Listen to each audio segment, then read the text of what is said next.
Hello lovelies, Holly Hope here with the Beauty Perspective, and this is the Sacred Unweaving podcast, where we dive into unearthing ancient wisdoms and our human experience and spiritual rituals and connections in order to have a full embodied human experience. And we are diving in today to being a space holder and understanding what it's like to hold space for others, but also to hold the space for yourself, to truly see yourself and to see all the broken parts and how they weave together and create something more beautiful than you could have ever been, with or without trauma and abuse and pain in the past.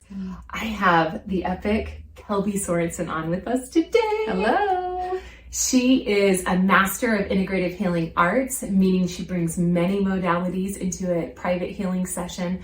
And she also she does Kintsugi, which is the Japanese art of breaking and finding the beauty in the cracks and breaks. And so I really wanted to explore a conversation with her today where we talk about the death and the rebirth that we feel. And when we allow ourselves to move through that shifting and changing and leaving things behind, being able to honor every experience and see the beauty of it rather than seeing some parts as good or some parts as bad.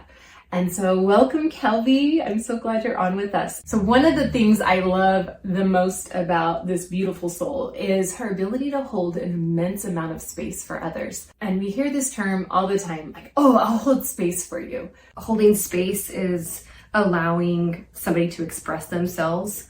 And it looks different depending on the situation, for sure. But I like to hold space intuitively, where either I can be a listening ear, allow someone to express emotions that they're feeling, whether they're emotions, like there's no good or bad emotion. Emotions are just information. So being able to really, truly share your emotions. You know, when someone says, how are you? Oh, I'm fine, I'm good. No. Like, how are you really? I'm raging. Yes. The whole planet's on fire and I can't take it today. Yes. Can I have a hug? Yes. Exactly. I think we've had this conversation before.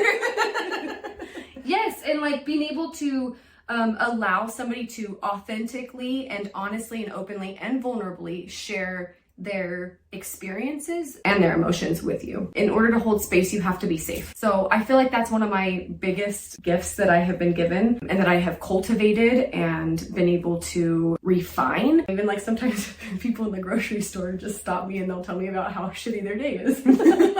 And I'm like, yep, you notice that I'm a safe person. But yes, like that is what I feel like is holding space for somebody, is allowing them to express their emotions, their desires, their dreams, their experiences, whether it is good or bad, but there is no good or bad, whether it's positive or negative. And I like the term holding space because it gives the visual of literally broadening out their environment so they can expand as much as they need to. Like, I will hold space, meaning I've got this bubble around you and you can be as big and as expressive or as vulnerable or wounded as you need to be in this moment, and I will see you and I will support you.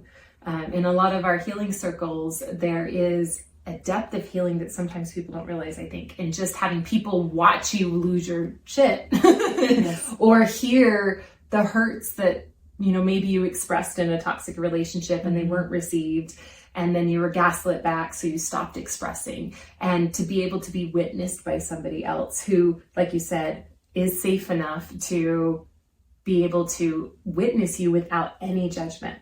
So we talked about what holding space kind of looks like. I want to do the flip side, because this is the unweaving. So let's look at the shadow side of it. What does it look like to not hold space for somebody and maybe say you are, or that could be damaging in that moment?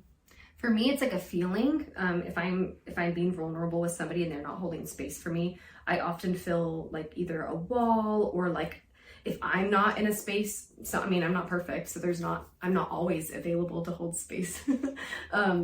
There's not usually, acknowledging when you're not able to hold space. Cool. There's one. Yeah. And like a retraction, like sometimes it's just kind of like, ooh, or judgment. Kind of moving into that Expressions. let me fix you mode. Yeah, I think there's lots of, just like there's lots of ways to hold space, there's lots of ways to not hold space. Like, for example, for holding space, I mean, sometimes that's just me sitting and listening and and showing that I'm actively listening. Sometimes that active listening is asking questions like, okay, well, tell me more about that. Or, oh, wow, that's, giving commentary. And sometimes it's like, just holding, like literally holding someone, like, it's intuitive, right? And the same thing with not holding space. There's lots of ways that you can not hold space for somebody, and that can look, like I said, retraction, judgment. You can usually feel it. At least I can. Yeah. Or every time you say something, for them to even, like, I know I've had this in the past where, hi, my literal birth name is Holly Hope, so I'm always going to find the bright side. And if somebody is like, well, there's this problem and there's this problem, I'm instantly like, but here's the bright side, but here's the bright side. Sometimes we have to allow the descent. We have to allow ourselves to feel like a sad, miserable cow for a moment so we can experience that expansion of our consciousness of what it feels like to be in it, in the depth, in the sorrows, in the woe. Sometimes I even laugh. I'm like, no, I want to have a sad, miserable cow day, and I just want to be miserable today. And I want to experience what it's like to be miserable, because sometimes we forget how good our life is, and allowing ourselves to go down to those depths, let that unearthing and the crumbs that haven't quite moved to actually be seen and witnessed. And then usually by the next day we feel better, or we get stuck there and then we call Kelbie. Yeah, absolutely. And I think piggybacking off of that too, sometimes if we're not holding space for others, sometimes it's because we're looking at it, like we allow it to be a reflection and we take on something that's uncomfortable. Like if someone says something that makes us feel uncomfortable, like for example, if I'm wanting to fix somebody, or I want to, like, if I'm used to giving advice and fixing them, and they're like just not looking at the bright side when you're talking about the bright side, and I'm like sharing all of these things that are the bright side, but really they just need to sit in the shit. Like they just need to sit in the darkness and feel their dark feelings. Or negative feelings, or whatever, they're real, raw, vulnerable feelings, that I have to, you have to check yourself and notice, like, okay, wait, is this something, am I wanting to fix them because there's something that makes me, like, that's uncomfortable within me that I'm not looking at for myself? I think that goes along with holding space, is being able to, like, make sure that we're in a place that we can hold space for others. Well, and I think even another side of that I've seen, even in me, is oh, you have this pain. I know this pain too. Let me share my story of my pain. And then we, it's kind of a form of trauma bonding, but it's really to try and connect. Like, I want you to know that I understand how you're feeling, but I haven't let you finish feeling it, or dropped in the descent low enough that you can fully feel it. And if I'm already moving on to that positive train, or making it me too, me too, me too, sometimes that's great and it connects, and sometimes it disconnects. So kind of what I'm hearing is, like, always using your intuition when holding that space, because you'll know how to navigate it based on the situation. But if you're aware, like, oh, am I oversharing right now when it's your turn to share? Am I trying to fix it and resolve your challenges, or am I just listening? Is that what you need right now? And sometimes it's as simple as that, saying, hey, do you just need me to listen right now? Do you just need to vent, or do you want some advice? Oh, I'm just pissed off and I don't want any of your advice. Even if they don't speak it and you hear, like, them giving advice after advice after advice, you can say, hey, I don't need advice right now. And it's really a beautiful thing when we can find these relationships where we can be vulnerable enough in our connections with one another to let this be an organic process of, like, I'm learning how to be human and I'm learning how to engage with people. And, most of us, we have relationships and friendships that we have at one point, and then we grow and we evolve, we mature, our life changes, our lifestyle might change, and those friendships come to completion. And as they do, it's important that we allow ourselves to either evolve with those relationships or let them be complete. Yeah. Sometimes we just need somebody to sit with us in the dark. Like, I'm no stranger to the dark. And I've sat in the dark for a majority of my childhood when it comes to emotions. Emotionally, I felt like I sat in the dark and was alone. And I didn't have a lot of people in my life to hold space for me emotionally. And because I'm no stranger to the dark, I have the capacity to sit with others in the dark and not fix. I mean, I'm not perfect, but try not to fix. And really use my own intuition to figure out what it is that they need. Do they just need me to sit here? Do they need a pep talk? Do you need some drumming? Yeah. And do you need like a mirror? Are you like, can you not see yourself and you need me to show you what is happening and what could be a possibility of what's happening? Yeah, there's so many different ways to do that. And I feel like because of my life experiences, I know how to sit with someone in the dark and with their true, authentic, raw emotions, their thoughts, and their life experiences. And it's really cool because I've been given the opportunity because of that. I feel like sometimes people are drawn to me and they share with me their life experiences that they've shared with nobody else. And they're like, you're the first person I've ever told that to. And I'm like, oh my goodness. And I find that to be an honor, and I, not in like a prideful way, and just I'm so honored that I was safe enough for you to share that, not because it has anything to do with me, but that you were able to express that, because it's so important to be able to express our emotions, our thoughts, and it's our so important experiences to you, probably because that was the thing that was lacking in childhood, and it was like this missing. So now I'm actually a master of it. Yes. Yeah, my emotional intelligence, I think, has been bettered because of the lack of emotional space holding. And as we talk about trauma all the time in our world, and as we talk about trauma and we explore traumas, it's always interesting because it's so easy to go back and say, I wish this was different. I should have had this in my childhood and I should have had that. But we sometimes negate the fact that it gave us some form of superpower. It gave us something that we could actually utilize later in life, and the ability to turn it into something beautiful rather than just accepting that, oh, I'm broken and I'll just continue being toxic and painful and passing on the suffering, versus, oh, this isn't what I want. So what can I do with these raw pieces and weave them together?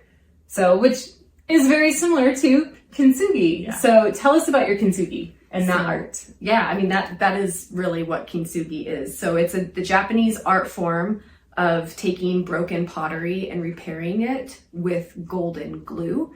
So the golden glue is to highlight the cracks, highlight the brokenness, highlight the flaws and the imperfections. And what's really beautiful is once the Kintsugi piece is finished, it's actually of more value after it's put back together than it was ever before. So I just think that that's really beautiful because of my own experiences. I've been very drawn to Kintsugi and I love it. And so actually, let me tell a little bit of my history. So I went to a retreat many years ago. It's a retreat for women who'd been sexually abused as children. And unfortunately, I qualified for that retreat. So I went to that retreat, and the first thing that we did was Kintsugi. So we had a bowl, and we broke that bowl, and then we put the pieces back together. And when I put the hammer to that ceramic bowl, I just wanted to keep going, and I just wanted to pound it into crumbs, because that's how I felt. I felt like I had just been like a hammer. Yeah, my whole life, just everyone's hammering me. And that's just kind of a story that I told myself. That's how I genuinely and rawly felt. Anyway, it was really beautiful putting this pottery back together, and I still have that bowl, and I love it.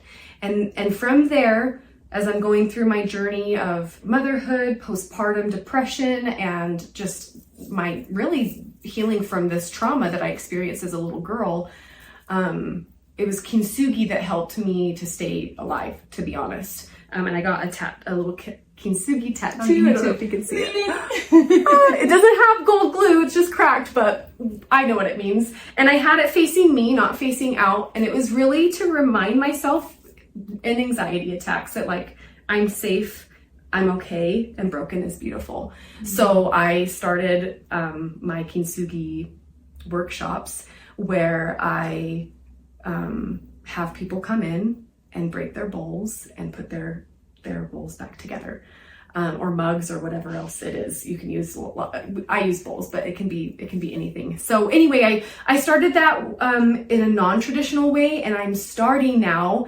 a traditional way of kintsugi. So I actually have the supplies from Japan. Before, it was like epoxy and gold dust, and it was fine. You got the point. But now I'm really trying to honor the tradition of kintsugi, the Japanese tradition. So I'm starting these workshops where we work on our piece together, but over time, because, well, what kintsugi is all about is highlighting those flaws, right? That we don't hide them. The wear and tear of life, the inevitables. It's all about highlighting our imperfections, our flaws, and things that have happened to us that aren't our fault, that have broken us. And that there is nothing wrong with brokenness. That's where the light comes, either shines through in or shines out. So, and especially with, I feel like, abuse of any form, and especially sexual abuse, I feel like that brokenness actually breaks us open and creates those superpowers, those highlighted gifts where, I know in a lot of therapy they say, oh, this is a trauma response. My ability to walk into a room and perceive everyone's emotional state in that moment is a self-preservation technique I learned in an abusive childhood. And now it's a wonderful gift because I can go through the room and be like, oh, that person needs some space held. I'm going to go hold some space. And without that gift, I wouldn't be me. And without those pains, I wouldn't be me. And so I love that you're highlighting the golden light that becomes the unique people we are. Because even without the traumas, we would have become somebody amazing, I'm sure, but we wouldn't be this version. And I've said this many times, like, yep, my life could have taken a completely different path at all these different points of pain. But this version of me, I absolutely love. Like, I couldn't imagine being any other version because this one is my favorite. And it took me decades to create this version through each of those pains and each of those golden layers through out of stubbornness to not stay in the pain. Yes. Pain is inevitable, but suffering is a choice. And I love the consciousness of going, okay, acknowledging this happened, acknowledging that there's pain, acknowledging that I'm not this perfect pottery piece and I'm not the being I was molded to be, but I'm something that only I can be, and allowing that to crush. I love that you're offering that for people. Thank you. Me too. It's something that's really helped me, and I know that they can help others because the process is like our own healing process. And we have an end result, and there's not necessarily, and I guess our versions of ourselves is our end result, and then we move to a new version of ourselves, but that it's not about the destination, it really is about the journey. I know that's so cliche and like trendy to say. There's a reason why it's trendy. Yes, it really is about the being and the process and what we learn along the way, and not where we're getting to, because we don't need to worry about that. It's about being present with what is right now and what parts and emotions are present now. So we talked about like the breaking apart and the seeing ourselves in our brokenness. Do you ever find that it's hard for people to see themselves in that broken place? Yeah, 100%. And me too. I think that's something that really drew me to it, was that I was feeling like the darkness of the brokenness, or there was something bad or something that I needed to hide, right? Like, instead of illuminating those pieces of me or those cracks and those flaws. What was it that finally made you brave enough to look at that brokenness, to actually acknowledge it? I think life did force me to, but I got to a point where I got to a point of hopelessness, that the only place to go was up and to create. So it was really yoga for me. I moved to Southern Utah, and one of my biggest goals was like to find yoga. And so I found a studio, and I remember having this experience where I was seated and there was a mirror in front of me, and I looked at myself in the mirror. I made eye contact with myself, and I like had this experience of seeing myself as I really was. And it was really powerful that I was good. I guess I kind of grew up with programming, religious programming, that I was bad, and I was like always trying to prove myself and prove that I was good enough, or prove that I was bright enough, or that I had light, I promise I have light. Constantly proving that I was good enough. And when I looked at myself, I recognized I am good enough, and I've always been good enough, regardless of the mistakes that I've made and my imperfections, that I recognize, like, I don't have to prove anything anymore. I am inherently good, and I am light, and I am love. And when I had that experience with yoga, that's really where I was like, whoa, like, everyone needs to feel this. Everyone needs to experience this. So that's why I ultimately became an instructor and learned how to lead yoga. Okay, what yoga pose was it? I don't even think I was in a pose. I think I'm doing that pose every single day in front of the mirror, maybe naked. I don't really remember. I could have just been seated, but I just remember looking at myself and like it was like stripped bare of just like my essence, and I'm light and I'm love, and then noticing that or having that experience, I'm like, you're light, you're love, and everybody is, and you're light, and you get light too. Yes, and it totally shifted everything for me, and that's when I had the courage to dive deep into all my parts and recognizing, like, I did things based on things that happened to me, and I also do things just because I'm human and I'm imperfect. And I'm supposed to feel all of the emotions, every emotion, and I do feel very deeply and passionately.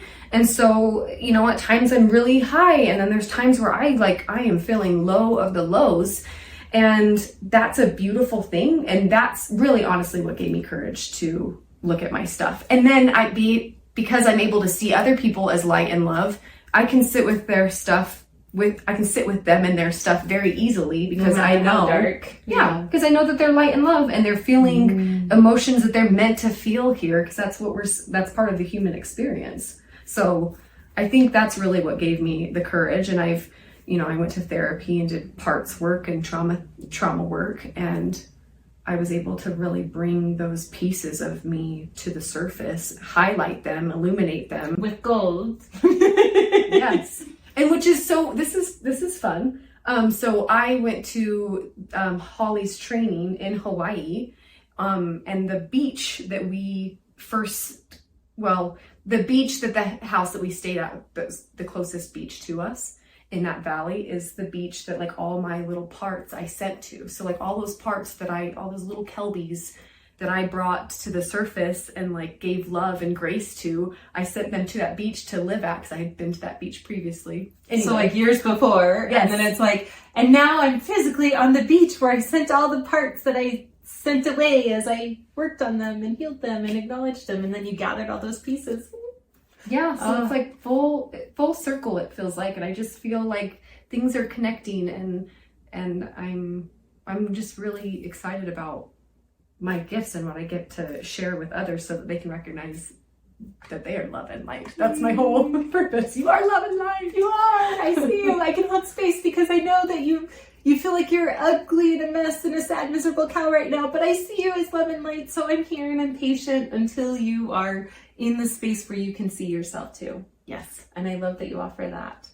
So Kelbie, thinking of how you hold space for people and the healing you offer, I'm sure people are curious of what a private session looks like with you. So something that I'm really focusing on right now is the sacred perspective healing technique that I learned from Holly.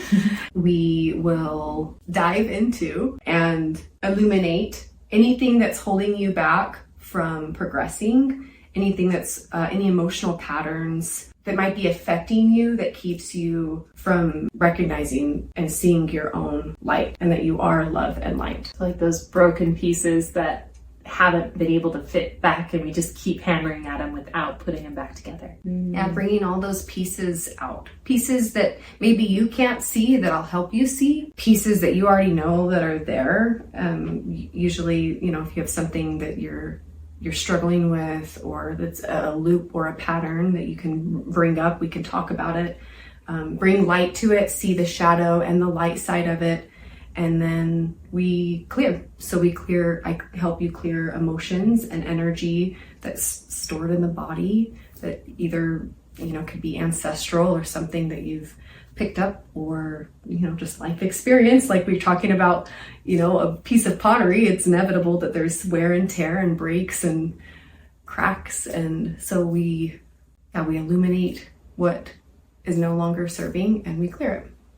And I love that you are like, naturally when you do hold space for people, like they can't help but see the golden part of it. They can't help but see the benefit of it, because you are one of those very much who will say, and here's the bright side, and here's the gift, and here's the gift. And it's no matter how dark you are or how far you spiral, like when they're ready to surface. I've seen it in myself, and you've walked me through experiences, and I've even seen it in other people.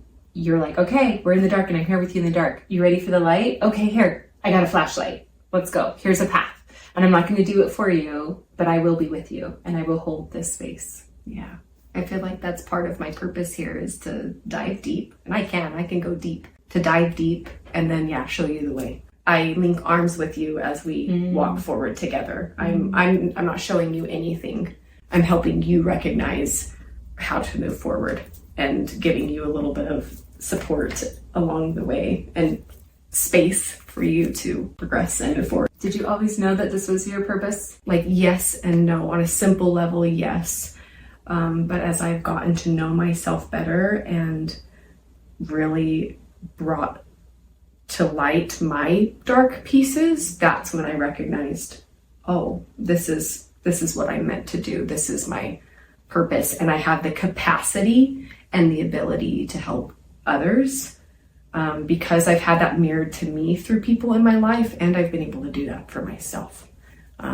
That's really all that I'm here to do, is to help you and support you in walking forward and recognizing your own light, because I was able to do that for myself. Can you walk us through a mirror exercise that people can do at home to see themselves? Yeah, so something you can do, there's a few different things that you could do, but definitely like looking at yourself in the mirror, that can be really vulnerable. For most people that I find, they have a hard time looking at themselves in the mirror. We see the zits, we see the hair, we see ourselves as parts, different pieces, but we forget sometimes to see the whole person. Yeah. And we only look at the flaws, and we only look at them as bad, right?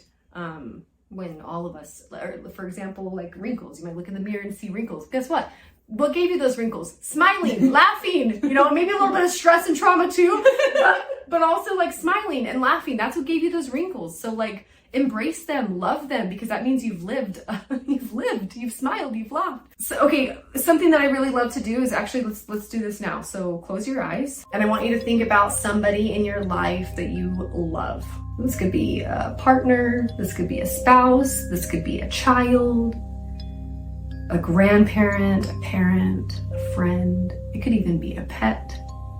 But just envision someone, think about somebody that you just love. Like, despite their flaws, their imperfections, you just love them fully. And see them in your mind's eye, like you're looking at them face to face. And allow yourself to just feel the emotions that you feel when you look at them and when you're in their presence. So those feelings of love, those feelings of safety. You can bring up those emotions. You can feel those emotions. So feel them. Imagine that you're face to face with this person that you love unconditionally. And really feel those emotions, those feelings of love and safety.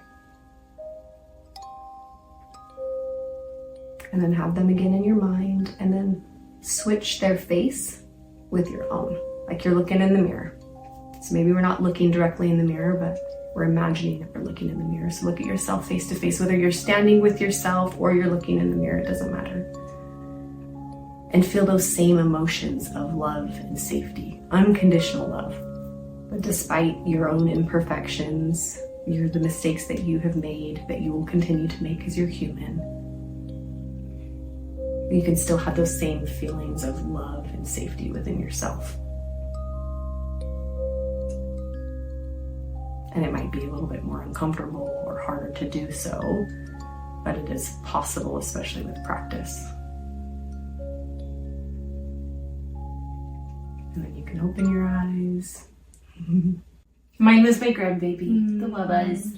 But that, like, you know, we can so easily look at someone else and see love and safety, right? Or maybe not even, we don't have to go into safety if it's hard for you to feel safe with somebody, but you can love somebody and you can invoke those emotions and you can feel those emotions, and to get to a place within yourself to feel those same emotions with yourself is quite the journey, and it's a beautiful journey. So whether it's mirror work where you're actually looking at yourself, and I do some mirror work in my yoga classes, or just a simple meditation like that where you just practice looking at yourself and feeling those same emotions. I would love to walk through this sitting in front of the mirror and then closing my eyes and then envisioning the wubbas, the grandbaby, and then opening my eyes and seeing myself. I feel like for my brain, that might actually be more effective, because I'm like, oh wait, the emotion's here, but now the visual is different. And I wonder if it would imprint a little bit differently. That's beautiful. I think I'm going to go home and try that. And I'm going to try that in my next class. I love that. Yeah. And I love, as we're talking about mirroring, you also have this beautiful connection with horses. And I love the horse because it represents freedom, it represents sexual sovereignty and community when needed, but also the wisdom to be in solitude when also needed. And I would love for you to share just a little bit about that, because horses are known as mirrors, right? Yes.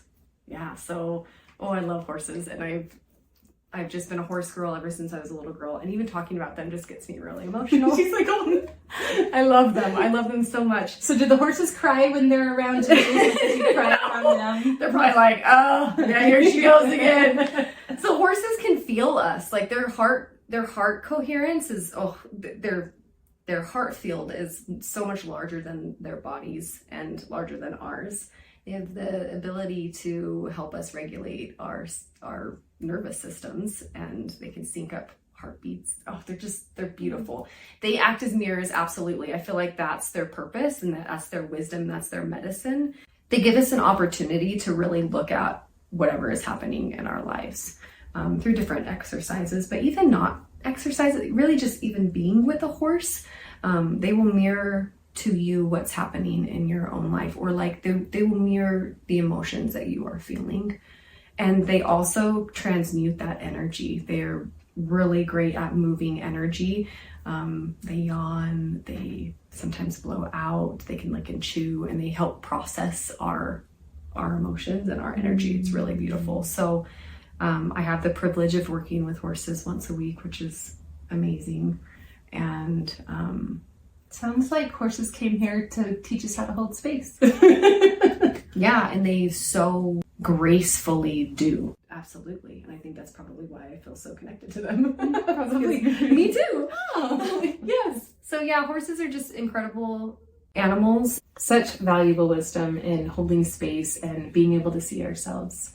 I just want to thank you for taking the time to share with us your heart and these deep experiences and all the deep feelings and emotions. Thanks for being on with us. You can also connect with her on social media. I will be sure to tag all of her handles or privately reach out, and I can connect you with her. Thank you for being on and sharing so much of your heart with us. Oh, thank you. Thanks for letting me be here and share.